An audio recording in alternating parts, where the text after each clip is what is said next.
Om Swastiastu. Salam Rahayu dan salam harmoni. Baik, perkenalkan nama saya Niputu Adinda Sriadneswari dari program studi S1 Kimia dengan NIM 25130810116. Jadi kali ini saya akan mempresentasikan lembar kerja yakni mengenai materi Brahma Widya. Jadi di sini saya akan mempresentasikan pertanyaan-pertanyaan yang sudah diberikan oleh Bapak Pengampu. Baik, pertanyaan yang pertama, Tuhan dalam agama Hindu di Bali disebut Saya Widiwasa. Mengapa konsep ini tidak dikenal di India? Jadi, pada dasarnya agama Hindu di Bali itu telah mengalami akulturasi atau atau istilah lainnya itu adaptasi kebudayaan asing tanpa menghilangkan kebudayaan itu sendiri. Kemudian agar mudah dipahami, konsep ketuhanan ini disederhanakan menjadi Tuhan yang Maha Esa atau Ida Sang Yang Widiwasa oleh masyarakat Hindu di Bali terutamanya. Sedangkan di India itu, konsep pemahaman ketuhanan itu berfokus pada Brahman dan Dewa-Dewi. Yang kedua, agama Hindu memuja banyak dewa. Apakah sebutan ini Hindu termasuk agama politeisme? Lebih tepatnya, ini agama Hindu itu disebut sebagai agama monoteisme, namun memiliki fitur politeisme, di mana para dewa-dewi ini adalah suatu cara yang berbeda bagi kita, umat Hindu, untuk berhubungan dan memahami Tuhan yang tidak terbatas dalam bentuk yang lebih personal dan spesifik. Tapi bukan berarti politeisme itu menyembah Tuhan secara terpisah-pisah. Namun ini termasuk ke dalam cara untuk memuja berbagai aspek dari satu realitas ilahi atau satu sumber yang tunggal.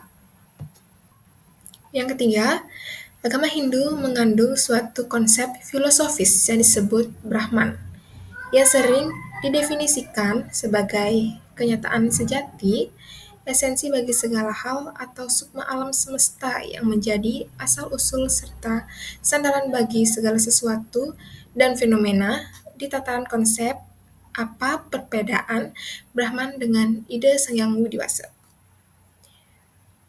Jadi, Brahman ini diartikan sebagai konsep yang universal dan sangat mendalam dari realitas absolut yang dijadikan fondasi oleh seluruh agama Hindu. Namun di sisi lain, Sang Yang Widiwasa adalah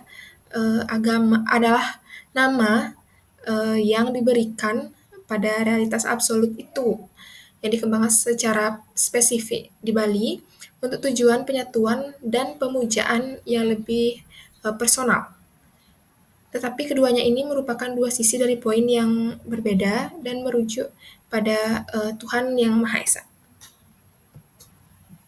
Oke, yang terakhir, saat ini banyak komentar di media sosial tentang Hari Krishna ingin dikeluarkan dari Hindu. Menurut Anda, mengapa demonstrasi menolak Hari Krishna muncul dan berikan solusinya? Hal ini nih bisa muncul itu karena ajaran dari Hari Krishna itu dinilai menyimpang atau berbanding terbalik dengan tradisi dan nilai-nilai Hindu Dharma di Bali. Salah satunya ini seperti perbedaan dalam konsep ketuhanan dari Hari Krishna dan Hindu di Bali, serta ada juga pelecehan pada simbol-simbol praktik dan pada simbol-simbol dan praktik pemujaan leluhur. Lalu solusi yang dapat dilakukan yakni dengan adanya dukungan dan perlindungan penuh dari organisasi Hindu seperti PHDI, lalu mempertegas larangan kegiatan Hari Krishna oleh Majelis Desa-Desa Adat yang ada di Bali, dan juga ini bisa dilakukan dengan pelaksanaan keputusan oleh Kejaksaan Agung terkait pelanggaran ajaran yang dianggap menyimpang tersebut. Baik, sekian presentasi dari saya. Mohon maaf bila ada kesalahan kata. Saya tutup dengan Para Musanti. Om Santi Santi Santi Om.